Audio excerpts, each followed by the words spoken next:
Hello my dear student, welcome to my YouTube channel. हमारे YouTube channel में आप सभी लोगों का स्वागत है। आइए आज आपको हम पढ़ाते हैं एल्केन श्रेणी के यौगिक अर्थात खुली श्रृंखला के यौगिक। जैसे यौगिक बंद श्रृंखला के और खुली श्रृंखला के दो प्रकार के यौगिक होते हैं। तो मैं जो आपको पढ़ाऊंगा वह खुली श्रृंखला के यौगिक यानी एल्केन श्रेणी के यौगिक। खुली श्रृंखला के यौगिक तीन प्रकार के होते हैं। पहला एल्केन, दूसरा एल्काइन और पहला एल्केन, दूसरा एल्कीन और तीसरा एल्काइन, तीन होते हैं। तो आपको जो हम बताएंगे वह एल्केन के विषय में बताएंगे। खुली श्रृंखला के यौगिक तीन प्रकार के होते हैं: एल्केन श्रेणी के यौगिक, एल्कीन श्रेणी के यौगिक और एल्काइन श्रेणी के यौगिक। तो हम आपको जो बताएंगे वह एल्केन श्रेणी के यौगिक के विषय में बताएंगे। आइए एल्केन श्रेणी के यौगिक।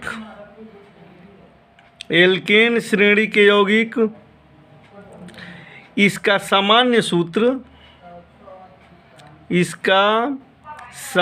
सूत्र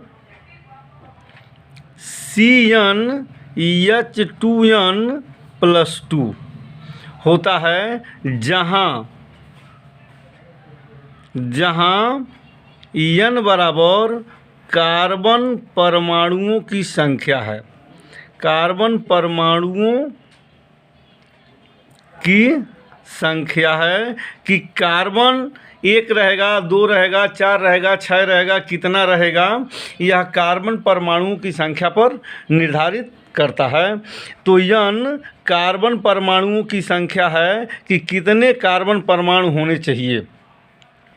आइए यदि n बराबर हम 1 मानते हैं तो इसका पहला यौगिक आता है मीथेन। इसका पहला यौगिक आता है मीथेन, जिसका सूत्र होता है CH4। अब यहाँ बना के देख लें, CnH2n+2 तो बराबर n बराबर 1 और 2 × 1-2 बराबर C1 और H2+2 बराबर C, अब 1 नहीं लिखेंगे, और H4। ये पहला यौगिक हमारा मीथेन का है। अगर दूसरे भाषा में हम देखें तो n यानी कार्बन परमाणु जितने होंगे उसके दूने से 2 अधिक हाइड्रोजन परमाणु होंगे तो सूत्र की प्राप्ति हो जाएगी। यानी जितने कार्बन परमाणु होंगे उन कार्बन परमाणुओं की संख्या में दूना करके और 2 जोड़ देंगे तो हाइड्रोजन परमाणुओं की संख्या हो जाएगी। तो इसमें है, पहला है मीथेन। अब दूसरा यौगिक है आपका एथेन। तो दूसरा यौगिक एथेन है। तो अब C2 हो गया और H 2 दूना 4 और 2 जोड़ देंगे 6। इस प्रकार तीसरा यौगिक है हमारा प्रोपेन।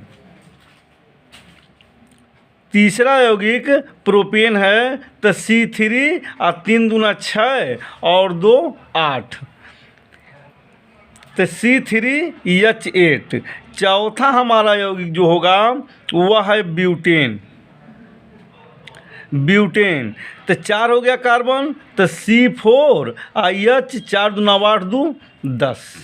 तो इस प्रकार यह ब्यूटेन 10 तक होता है, डेकेन तक होता है। तो ये चौथा हो गया। अब पांचवा यौगिक हम देखेंगे। पांचवा होता है हमारा पेंटेन। पेंटेन होगा C5 H 5 दूना 10 2 12। छठवां यौगिक होगा हमारा हेक्सेन।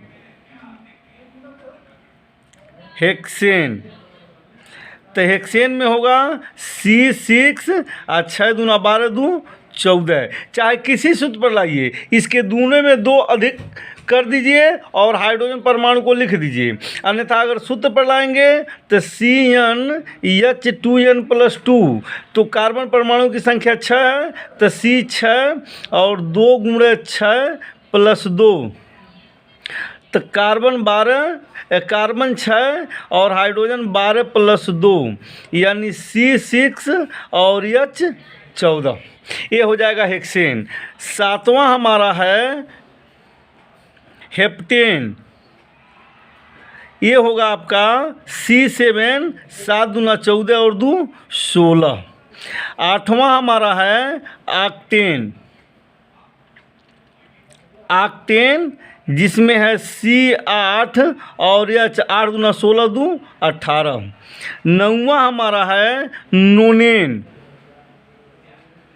नोनेन जिसमें होगा C9 और 9 दूना 18 2 20।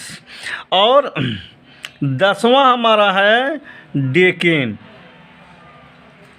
डेकेन यानी C10 IH 10 दूना 20 2 22। तो चाहे हम इसे सामान्य सूत्र पर लिखें CnH2n + 2 पे, और चाहे हाइड्रोजन परमाणु को कार्बन परमाणु के दूने में 2 जोड़ते चले जाएं। इस प्रकार एल्केन श्रेणी का पहला यौगिक मेथेन, दूसरा ऐसे क्रम से याद कर लेंगे methane, ethane, propane, butane, pentane, hexane, heptane, octane, नोनेन तथा डेकेन। अब यह खुली श्रृंखला का यौगिक है। इसमें हम यह देखते हैं इसका संरचना सूत्र कैसे होता है। अब मान लीजिए हम मेथेन CH4 को ले लिए। अब इसका संरचना कार्बन 1 है तो कार्बन 1 कार्बन पर इस चारों हाइड्रोजन को हम इंगित कर देंगे, क्योंकि कार्बन की संयोजकता कितनी होती है, 4 होती है। इसी प्रकार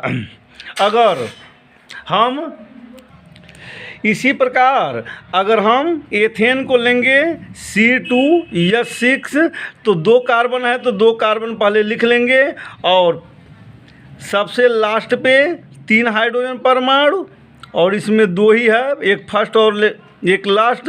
तो इस तरह से 3 हाइड्रोजन परमाणु को हम बैठा देंगे। ये एथेन का संरचना सूत्र हो गया। अब इसी तरह से मान लीजिए हमको प्रोपेन का संरचना सूत्र लिखना है C3H8, तो क्या होगा आपका, हम देखेंगे 3 कार्बन है तो 1 2 और 3 कार्बन लिख देंगे पहले और अंतिम पर 3 हाइड्रोजन, 1 2 और 3, 1 2 और 3, और दूसरे पर 2 हाइड्रोजन। गिन लीजिए 1 2 3 4 5 6 7 और 8। ये खुली श्रृंखला के यौगिक हैं। इनको हम क्या करते हैं, पहले कार्बन परमाणुओं की संख्या लिख लेते हैं, प्रथम और अंतिम पर 3 मेथेन को छोड़ के, और एथेन पर तो 2 ही होता है। लेकिन प्रोपेन से लेके हम क्या करते हैं कि 3 पहले और तीसरे पर 3 कार्बन परमाणुओं को हम पहले और अंतिम पर 3 कार्बन परमाणुओं को रख लेते हैं, और बीच वाले पर 2 कार्बन परमाणुओं पर बीच वाले पर कार्बन परमाणु पर 2 हाइड्रोजन रख लेते हैं। पुनः एक बार सुन लें, पहले और अंतिम कार्बन पर 3 हाइड्रोजन परमाणुओं को रखते हैं, और दूसरे पर अथवा बीच वाले पर हम 2 हाइड्रोजन परमाणु को रखते हैं। इस प्रकार इसका संरचना सूत्र हमको प्राप्त हो जाता है। यह एल्केन श्रेणी के यौगिक हैं। अब देखिए, अगर हम यह जानना चाहते हैं, एक सिंपल भाषा में याद करना चाहते हैं, तो पहले तो हमको याद करना पड़ेगा methane, ethane, propane, butane, pentane, hexane, heptane, octane, नोनेन तथा डेकेन। लेकिन कभी कभी हम आधा याद कर लेते हैं। अब आधा कैसे याद करते हैं उसको हम कि 1 कार्बन को हम मेथ कहते हैं, 1 कार्बन को आप मेथ कह लीजिए, 2 कार्बन को एथ कह लीजिए, 3 कार्बन को प्रोप कह लीजिए, 4 कार्बन को ब्यूट कह लीजिए, 5 कार्बन को पेंट कह लीजिए, 6 कार्बन को हेक्स, 7 कार्बन को हेप्ट, 8 कार्बन को ऑक्ट, 9 कार्बन को नोन और 10 कार्बन को डेक, और उसमें एन जोड़ते जाइए। तो मेथ तो मेथेन, एथ तो एथेन। तो इससे मेथ, एथ, प्रोप, ब्यूट को याद करने से हमको ये फ़ायदा है कि इसका अगला जो यौगिक होगा या अन्य कार्बनिक यौगिक होगा उसको याद करने में आसानी रहेगी। जैसे मान लीजिए हमने एल्केन श्रेणी के यौगिक पढ़ाए हैं, तो आपको कल एल्कीन का पढ़ाएंगे, नेक्स्ट डे में एल्काइन का पढ़ाएंगे। तो मेथ रहेगा, अगर एल्कीन है तो मेथीन हो जाएगा, एथ रहेगा तो एथीन हो जाएगा, प्रोप रहेगा तो प्रोपीन हो जाएगा। इस तरह से 1 से 10 तक हम याद कर लेंगे। मेथेन, एथेन, प्रोपेन, ब्यूटेन से भी याद कर लेंगे। मेथ, एथ, प्रोप, ब्यूट, पेंट ऐसे भी याद कर लेंगे, जो हमारी जानकारी के लिए अच्छा होगा। और इसका सामान्य सूत्र CnH2n+2 होता है। पहले तो हमको सीरियल नंबर से याद करना है कि किस पर कौन है। अगर इस सीरियल नंबर को हम याद कर लिए, उसके बाद हम क्या करेंगे, अगर सामान्य सूत्र याद है CnH2n+2 तो ऑल द बेस्ट है। अगर नहीं याद है तो मान लीजिए 5वें नंबर पर हमारा पेंटेन है और पेंटेन का सूत्र ज्ञात करना है, तो कार्बन और हाइड्रोजन लिख दीजिए। और 5वें नंबर पर है तो 5 कार्बन लिख दीजिए और उसमें 2 का गुणा करके 2 जोड़ दीजिए, वह हाइड्रोजन की संख्या होगी। तो 5 दूना 10, 2 12। इस प्रकार हमको पेंटेन का सूत्र याद हो जाएगा। कोई भी सूत्र, मान लीजिए अगर हमको डेकेन का सूत्र याद करना है, हमको डेकेन का सूत्र याद करना है, तो उस समय क्या करेंगे, डेकेन 10 पर आ रहा है तो C और H हम लिख देंगे और कार्बन के जगह पर 10 लिख देंगे और फिर 10 दूना 20, 2 22 और C10 H22 हमको डेकेन का सूत्र याद हो जाएगा। इस प्रकार एल्केन श्रेणी के सभी यौगिक देखें और सूत्रों को याद करें और एथेन, मेथेन, प्रोपेन से भी याद करें, मेथ, एथ, प्रोप से भी याद करें। यह आगे आने वाले यौगिकों में के लिए बहुत ही महत्वपूर्ण है, क्योंकि लगभग सभी यौगिकों का निर्माण, जितने भी कार्बनिक यौगिक का निर्माण आप पढ़ेंगे या कार्बनिक यौगिक के विषय में जानेंगे, इसी से इसका स्टार्टिंग किया गया है, जो एल्किल समूह के रूप में जाना गया है, जो आपके आने वाले वीडियो में बताया जाएगा। तो इसको याद करें, समझें और सूत्रों को याद करें और इसको सीरियल नंबर से में से लेके डेक तक याद कर लें और सूत्र बनाना भी सीख लें। अंत में यह कहेंगे कि अगर इस वीडियो में किसी प्रकार की कमी नज़र आ रही हो तो आप कमेंट बॉक्स में कमेंट करना न भूलें। और अगर अभी तक हमारे चैनल को सब्सक्राइब नहीं किए हैं तो हम यह चाहेंगे कि हमारे चैनल को सब्सक्राइब कर लें। बगल में एक घंटी का निशान है, जिसको दबा दें, ताकि हमारा जितना वीडियो बने सबका नोटिफिकेशन मिलता रहे, सबकी जानकारी मिलती रहे। Thank you.